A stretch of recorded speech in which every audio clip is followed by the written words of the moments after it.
Welcome to As I Live and Grieve, a podcast that tells the truth about how hard this is. We're glad you joined us today. We know how hard it is to lose someone you love and how well-intentioned friends and family try so hard to comfort us. We created this podcast to provide you with comfort, knowledge, and support. We are grief advocates, not professionals, not licensed therapists. We are you. Hi, everyone, and welcome back again to As I Live and Grieve. Hope you've all been doing well this past week. Our guest today is Katie Lear. I think you are going to find her fascinating, as I can't seem to get enough of her website and her book so far. Anyway, hi, Katie, and welcome. Hey, thank you so much for having me. I'm very excited to be here today. Oh, me too. I was so excited when our connection worked and we were able to get a date and everything. So, before we get started with the topic at hand, which is, of course, childhood grief, would you give our listeners a little bit of your background, please? Absolutely. Yeah, I am a children's therapist based in Davidson, North Carolina, which is just outside of Charlotte, and I specialize in working with children and tweens who are experiencing anxiety, either as a result of life stress, as a result of trauma, or as a result of diagnoses like obsessive compulsive disorder. So anxiety is my big umbrella, but I also see a fair number of kids who are feeling anxious after a traumatic event or a loss in their life. And this year, I had the privilege of being asked to write an activity book for bereaved families to help parents with children who have experienced a loss process their grief. And it was published in July by Adams Media and Simon & Schuster. And that was really exciting and a really cool and enlightening project for me to get to do this year. That's great. One of the things that I found fascinating, well, several things I found fascinating so far, is that you mentioned the term tweens. Now, it seems most people I've talked to, they have it all figured out for the real little kids, for the real little ones, mm-hmm. Because, you talk, you do it in fragments and everything like that, and I get that. But it seems as kids get a little older, we all know how they change. We all know their questions get much more serious, mm-hmm. much more probing. And, they seem to be far more sensitive to things, yet they seem far less likely to tell mom or dad what's going on. Mm-hmm. Sometimes it can be real tricky. So I was delighted to see that you work with tweens. Another thing that delighted me was the phrase play therapist. That sounds like so much fun that, who wouldn't be able to encourage their kids to work with this therapist who maybe plays and does activities and isn't all just serious and stern and everything. So you mentioned that your book is mostly activities, mm-hmm. and that is also fascinating for me. And some of them I know there's a screen box and there's a memory necklace and all kinds of things. But let's start with this basic question. Every person, we've already established, grieves differently. It's the same with children.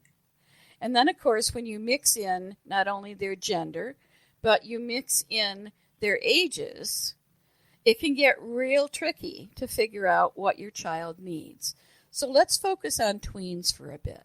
What's significant about tweens and the way they grieve, whether it's loss of a death of someone special or whether it's loss of something important in their life? Maybe mom and dad have moved for a job situation and they've lost all their friends. What's significant about tweens? Something that I think you've already sort of hit the nail on the head is just the importance of friends and of peers in a tween's life being a larger part of their world than what we see in younger kids. Of course, elementary school children have friends. Of course, preschoolers have friends that they care about. But as these older elementary and middle schoolers creep closer to adolescence, they are outside of the home more and their network is expanding. And these friends and friend groups take on a bigger and more important role in their lives. And that can mean that sometimes even younger tweens are starting to lean a little bit more on their friends for emotional support and may not be speaking as much to mom and dad. And I have found it also means that children are really comparing their own inner experiences to what they perceive their friends are going through. So when I have bereaved tweens in my office, I often hear concerns about, is this normal? Are my feelings normal? Is it normal that I'm feeling this way? Nobody else seems to be having this problem. Is it weird that I am, right? And really, it's hard to know what's going on in somebody else's inner world, but that desire to fit in, I think, becomes really important for pre-teenaged kids. And I also think, I imagine a lot the idea of like the duck in the pond, where the duck looks very calm above the water, but the feet are kicking very hard below the water. Yeah. When I work with tweens, because their ability to mask and push down what they're feeling, I think, increases as their understanding of grief expands, right? So they do have a more complex emotional life, and they might cope by throwing themselves into extracurriculars. They might cope by spending a lot of time out with friends. It might be that things seem outwardly very okay and very normal, but that inwardly these kids are going through a lot and are asking really heavy questions. Okay, but they're probably asking those heavy questions of their friends, you think? This like really depends. I know plenty of preteens who have really open communication with their parents, and I think sometimes it's a personality thing. It's not really anybody's fault if their kid is more geared toward friends necessarily. But many, I think, are looking to friends, are looking to social media, are looking to media portrayals of grief and trying to figure out where they stack up and if what they're feeling is normal. And I think sometimes the experiences of grief that we see on TV are not the whole picture of what grief can really feel like to a child. Okay. And do you have like one major piece of advice you might give parents then of tweens? What would that be? I see you nodding your head. Yeah. Our listeners can't see that, but I see you nodding your head enthusiastically. What is that piece of advice? It's not very profound, but I really feel strongly that it is okay for you as a parent to take the initiative to talk about grief with your child, even if they are not bringing it up, even if they outwardly seem okay. It is not going to re-traumatize them or derail their recovery or somehow upset them in a way that they're not already feeling, for you to acknowledge the fact that there's been loss, or to acknowledge the fact that you are having feelings of grief. I'm not saying that every day we've got to like strap a kid to a chair and be like, tell me your feelings, like confess that you're grieving. Like, it's not about that. But in passing, in a natural way, it is always okay for you to say, man, I wonder if it was weird to go to that school dance today and have dad not be there. Or, man, I remember this time last year we were in our old house and do you remember how nice it was? I really am missing it today. To throw out these invitations to talk about grief in bits and pieces, a little bit like with younger kids, but to throw them out even if your child does not volley anything back, even if it feels like you're just hurling these things out there and they're not getting picked up. What you're doing is letting your child know that it is okay to talk about it and that you are feeling these things too. And I can't tell you how many times I've heard kids say, I haven't brought it up because my parent hasn't. I'm waiting for them because they haven't brought it up. I'm assuming they can't handle it right now. Tweens are really aware, more so than younger children, of their parents' grief and are often concerned about being a burden. And if you don't bring it up, you may be accidentally perpetuating the cycle of making it harder for everyone to talk about. Wow. I can hear collective people around the world just taking a deep breath now and saying, oh, thank goodness. But I like the way the questions, the sample questions you asked, I like the way they were framed, in that it let the child know a little bit that you were concerned for them, that it was asking the question and acknowledging the fact that it may have been awkward or difficult for them. And it was also then leaving it open, because it was a question, for a child to either, even if they do something like shrug their shoulders, at least you have opened that door, and then you can continue to open it. So I like that very, very much. Yeah. It wasn't what I expected, but that I like it very, very much. Yeah. it's kind of an easy way to approach the subject without seeming to be pressuring. So that's good. And I think that's something that I've come to feel in thinking about grief so much this year too, is that I wish I had really profound, like, if you just say it this way, everybody will connect, right? If you just do this one activity, it's going to help so much. And like, I think you're right. It's awkward for kids. It's awkward for us. It's awkward for parents. I feel awkward talking about grief, and I do it a lot, and it still feels bad because it's so taboo, I think, in our culture to talk about it. And I think, the perfect is really the enemy of the good here. Right. And that bringing it up and acknowledging that it's awkward, or that you don't have the right words, or that you don't know what to say, and you're going to try anyway, is often, I think, the best that we can do. Good. Now, this seems to be a culture now of non-gender specific identities. And I confess, I don't completely understand it all or all of the options, but does grief or coping with it or anything change with how a child might identify themselves?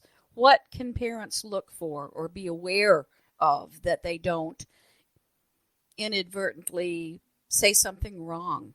Yeah, I did look at some research for the book, and the research that we have available for childhood grief right now, by and large, I think kind of predates conversations about the gender spectrum being less binary. So it is all kind of divided into girls and boys, right? So we know that at least they were looking at children assigned female and children assigned male at birth. And they did find, when they were looking at outcomes for children who were more likely to have what they call complicated grief that lasts a long time, grief that leads to depression, grief that really is more stuck and needs some extra help to work through.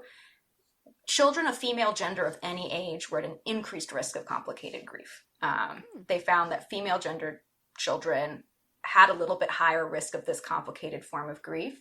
And they did also find that gender dictated a little bit how grief tends to be expressed, that boys are more likely to show externalizing behavior, which means they're acting out their feelings. And that could be disruptive behavior at school. It could be oppositional stuff at home, getting into fights more, problems with schoolwork, anything where we're sort of letting that behavior out. And that girls were a little bit more inclined to internalize, which is we're bottling stuff up and you don't see and hear about it as much. So those are like very sweeping generalizations, but I think it is helpful to know that grief doesn't always look like sitting in your room and crying and being really sad and down, that you can see ADHD type symptoms in children who are grieving because they're so in fight or flight and they're so worked up that they can't focus on their work. And I think the further we get from loss to, the harder it can be to make those connections of a child who's struggling in school 2 years after a death may really be impacted by that loss, and that's what we're seeing. Okay, and especially now, having gone through this pandemic, which seems to still haunt us in one way, shape, or form, kids especially, I think, have lost a lot. Knowing how important their friendships are to them, for example, when most school systems went to online school and they didn't get to see their friends and everything, it, I think, forced a lot of them into grieving situations. So there probably was an increase, and I haven't done any studies, but there probably was or is an increase in grief among our kids, especially our tweens. Mm-hmm. Yeah, I don't have data on it yet. I bet somebody out there is desperately typing up this study as we speak. I'm sure the research is being done. And we know that just mental health stuff has been on the rise over the last couple of years. But I can say, at least in my own therapy practice, I didn't see a whole lot of childhood depression before the pandemic. I really saw anxiety. Like, that's kind of what I do. And we all went into lockdown here, and it just sparked this absolute tidal wave of depression like I had never seen before. And I called other therapist friends and we're like, are you seeing this? And they all were. for exactly what you're saying. All of these things that give kids a reason to get up out of bed in the morning were taken away, and we didn't know when they were coming back. Right. And I think it's still present for a lot of the kids today. Mm-hmm. They're still trying to get used to this, and maybe some of it is they fear it's going to be taken away again. I don't know if that lingers in the back of their heads or not. It kind of lingers in the back of mine. Yeah. You know, now that we've had this one pandemic, is it going to happen again? What are we going to do? So, I think the pandemic itself has had an impact. Now, what specifically is the age range for tweens? I would put it, in my practice, I kind of put it at 8 to 13, right? Okay. Sort of, right. It's blurry to me, but I think of it as being children who are in the range where they're still interested in some level of creative play, right? We're doing art, we're doing crafts, we may be doing playroom style play, maybe not, but they're also developing some of that higher level cognitive skill like we see in teenagers. So they're sort of in this in-between space between big kid and kid, or big kid and teenager. Right. And it can look a lot of different ways. Right. Another thing that I found fascinating on your website is in the line of play therapy, I guess, you actually host social media, Dungeons and Dragons, as a form of therapy for kids. I think this is exciting. So I want to know more, and I'm sure our listeners will want to know more about this as well. I love that. I love that you found that. Yeah, and it's funny because, you're right, play therapy sounds so joyful, it sounds so fun, it sounds so vibrant. It is. I love what I do. And it's also true that kind of creative play, to my mind, is one of the best tools that we have to go through really, really heavy stuff in life, like trauma and grief. And so I think it can feel like a jarring transition sometimes to be like, I love Dungeons and Dragons, and let's talk about death in your family. But really, it's two sides of the same coin, because we need those forms of expression, and we need that infusion of joy in life during times like this pandemic that have been so bleak and hard for people. Right. Yeah. So why Dungeons and Dragons? I started these groups because it was a way that I felt like I could meaningfully connect with people during social distancing, and I hoped that it would be true for children as well. We know that play helps people process and work through traumatic experiences regardless of age. Adults need play as much as children need play, which is why we see people watching sports and playing crossword puzzles and doing all this socially acceptable adult play.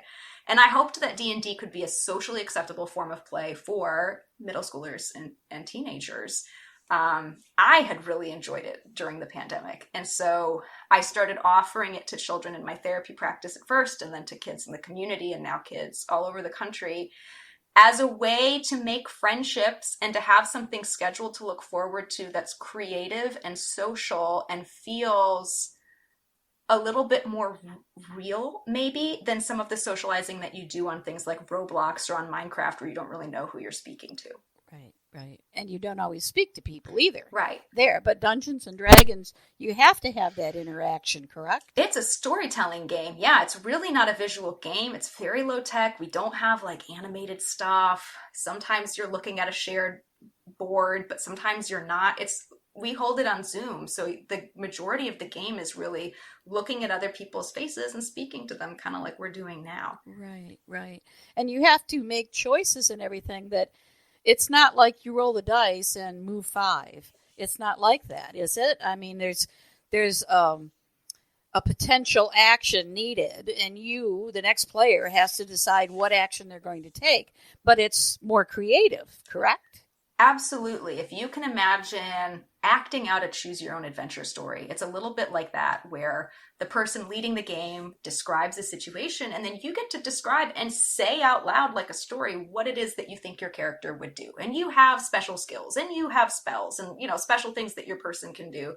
But it's really up to you to decide what you think your character would do in that moment. And then you are rolling a die, but it's an element of random chance that just shows you how well you achieve that thing. So it makes it so that you can't just say, oh, I stab the dragon in the eye and he melts into a puddle and he dies. Like, you can try, and then you roll the dice to tell you how well it is that you did it. Okay. But it requires a lot of collaboration and a lot of creative problem solving. So for me, not the therapist, not the licensed clinical professional in any way, shape, or form, to me, this kind of correlates to making decisions in your own life. Mm-hmm.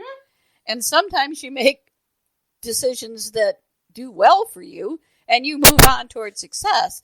But every so often you make a decision that comes back to bite you. Yes. So is there some learning in there for our kids as well when they go through? Can they make that correlation as well? That is my deep hope. Yes, I hope so. Yeah, it's a lower stakes place to try out new ways of being, right? If I decide that I'm going to come in with this real brash new attitude and like debut it in this podcast interview and I'm really braggy and like super full of myself, like there's some possible consequences to that. But Sure. I can play around with all of this stuff in game, and the worst that happens is I like offend an imaginary orc, right? Like the stakes are low. I can die in the game and come back to life. I can transform in the game. All this stuff can happen, but we do see, I think, that kids take these, they try out new skills in the game. Mm-hmm. It's a safe place to fail. And then we are seeing that they are bringing those skills back into real life a little bit. It broadens their perspective on ways that they can react. I think that's exciting, and I think you should do a research study on that. No, there's math. There's math in that. Oh no. Well, you can get help, I'm sure. Yeah. Now, one other thing I know I read this, but I want our listeners to hear it. During this play, which is really a form of therapy for these kids, there is supervision. There is an adult present. Does that adult play the game as well, or does that adult merely sit there and watch? That is a great question. And this is like very semantic and mostly for me, but I feel like I should point out too that we have some therapeutic games where I, a licensed therapist, am there. And then we also have a sister company that does these games more on like a social skills educational basis, where they're not run by a therapist. It's a distinction, but I feel like I always want to say like some of them aren't therapy, and that's fine. But we always do have a licensed professional adult there who works with children in some capacity, whether that's in mental health or in education. And they are performing this role of the dungeon master, which is the person who leads the game. And then sometimes in our games, I am there or another person is there, sort of a support person, kind of like leading from behind in a way, where if we're in a group that needs a little more therapeutic support, I'm there to help add that component to help resolve any conflict that comes up, or to coach children one-on-one on ways that they can engage in the game, or to be there if somebody loses their place and spaces out and is like, what's happening? So in the more therapeutic games, we often have two people. And in the non-therapeutic games, there's one, but there's always an adult there making sure that things stay safe and stay respectful. Okay. I think that's so exciting because there's sometimes so much negativity toward social media games. Mm-hmm. And I had honestly thought that Dungeons and Dragons really was something not played anymore because of all the new advances in technology. So I'm excited to see that it's still going on. And I think you've got something there. I think you've got something. One more question before we have to start wrapping up, and I turn the mic over to you. You use a form of therapy called CBT. Now, I know that stands for cognitive behavioral therapy, but I don't know that our listeners know what it stands for or what it is. So could you clarify that for our listeners, please? Yeah, absolutely. I'm a big fan of CBT. So CBT is a whole family of therapies that all work on the idea that we can learn skills and learn ways to deal with problems in the here and now without necessarily going back and speaking about childhood, speaking about the past, really analyzing the origins of things always. I think when people think of therapy, they may stereotypically imagine somebody lying on the couch saying like, this all started back when I was 5 and I was at my mother's house and she said this. And CBT is really a lot more pragmatic and solution focused and research focused. So it's the idea that our feelings come and go and our feelings change, but they're informed by our thoughts and they're reinforced by the things that we do. And so we may not be able to change our anxiety, but we can change our thinking and notice our thinking when it's unhelpful to us. And we can change our behavior and the things that we do and that those create a sort of feedback loop that over time can help us cope with our feelings or even change our feelings. Interesting. So there are activities that are geared toward CBT then? I would say a lot of what you find in the book is really informed by play therapy and informed by CBT. They're all play-based activities that often are teaching children coping skills that are similar to what I would teach in my office with somebody who is there for CBT style therapy. Okay. All right. So CBT therapies then could do something like help a tween know, for example, when maybe a panic attack is coming on. And with CBT, they can learn to kind of be proactive about it, correct? Yeah. If somebody was coming in for panic, right, to my office, one thing that we would probably do is teach grounding exercises and strategies for how to cope with the panic when it comes. When you're starting to get that panicky feeling, when you notice it in the body, what can you do to help lower the volume of that feeling a little bit, reduce the intensity, distract yourself from that feeling so you're not just focusing on it and going into this sort of, doom spiral of panicking, whereas the more you're like, oh gosh, it's happening again, why is it happening again? I can't believe, the worse it's going to get. Whereas if you focus outside of yourself, you can calm that down. But there's also going to be a thought piece where kids who are panicking will often avoid situations where they're worried they're going to get a panic attack, avoid doing things where they had a panic attack before and they're scared it will happen again, to say, you know what, let's learn about what a panic attack is and what it does in the body and how it's just sort of a weird fluke and not going to hurt us, even if it feels bad. What would be the worst thing that really happened if you had a panic attack at school? What would be so bad if you had a panic attack at the mall? How bad would it be? Realistically, what would happen? It wouldn't be great, but you wouldn't, keel over. Like, it'd be an unpleasant 5 minutes of your life. And we know that the more that kids desperately try to push away this idea of having panic attacks, the more likely they are to occur. And weirdly, the more that you accept, like, yeah, sometimes they might happen in life and it's not awesome, but I can handle it and I'll just deal with it when it happens, we'll often see them abate over time. We'll see fewer come up. So it's sort of that double thing of learning a skill to cope, but also reframing in your mind, like, is this really as catastrophic as your anxiety is telling you it is? Right. And I just had kind of an image flash across my mind that a tween somewhere who has been helped either by yourself or another therapist in the area of CBT, sharing with a friend who may be going through something similar, try this, because they learn, as they learn how to help themselves, knowing how friendships go for tweens, they're helping each other as well. I think this does happen. I've heard some reports of this happening, and I love it. I love that it does. Has to. Yeah. Just think about it. I can just envision it. I really can. So that it just kind of, it's that whole networking concept. Yeah. And if kids find something that helps them, they're going to share it with someone else, because my impression of tweens is that most of them are very empathetic. Yes. To their friends. Yeah. So they will share things that maybe work for them. I know that there's that like mean girls sort of stereotype of the middle school girl. And I know that dynamic exists at school. Like, it's real. It's a thing. But I also, I think you're right. Tweens are, I think as a baseline, the kindest, the most caring. They want so desperately to be liked and to connect and to feel like they have a purpose. Yeah. Yep. And I wonder if, well, I'm sure it happens.